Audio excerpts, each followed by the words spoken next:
कार्यवाही शुरू की जाए। जी प्रभु। प्रभु ये बड़ा ही विचित्र मानव आया है यमलोक में। ये तो ऐसा लग रहा है जैसे त्रेता युग का कोई रावण भेष धारण करके कलयुग में आया हो।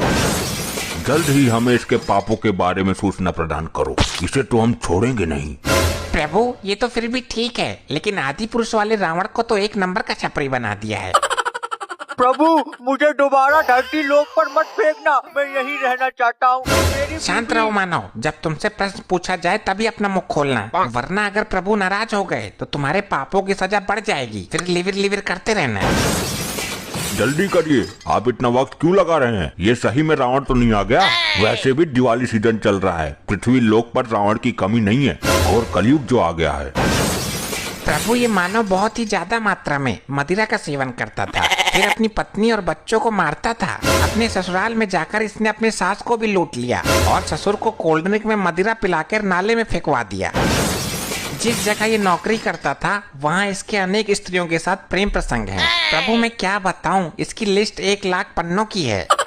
ठीक है, हम समझ गए ये किस प्रकार का मानव है। आज तुम्हें मदिरा की जगह हम अपनी झलकती आग की नदी का लावा पिलाएंगे मानव। नहीं प्रभु, अब मैं सुधर गया हूँ। ये तो मेरे पहले के कान थे जब मैं पागल था, परंतु अब मेरी बीवी पागल हो गई है प्रभु।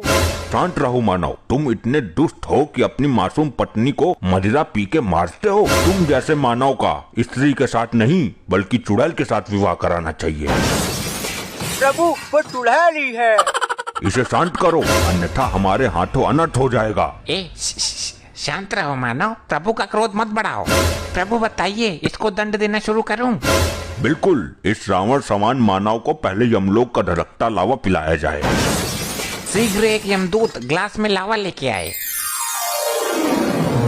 पियो जल्दी, ग्लास खाली करके दो, फिर और लेके आता हूँ। नहीं नहीं प्रभु, मैं ये कैसे पीऊंगा? मेरा फेफड़ा जल जाएगा। कृपया मुझे जूस पिला दीजिए, मुझे बहुत कमजोरी फील हो रही है।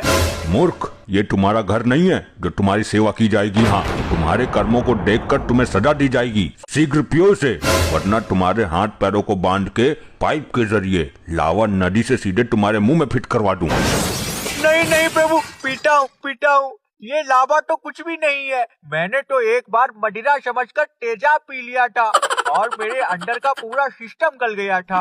फिर तुम अभी तक जिंदा कैसे हो? वो मैंने अपनी बीबी को नहीं, मैं नहीं बताऊंगा, वरना आप लोग कहोगे इसे लावा पिलाओ मत, सीधे लावा नदी में फेंक ही दो।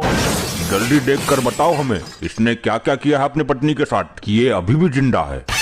जी प्रभु, अनर्थ कर दिया इस मानव ने।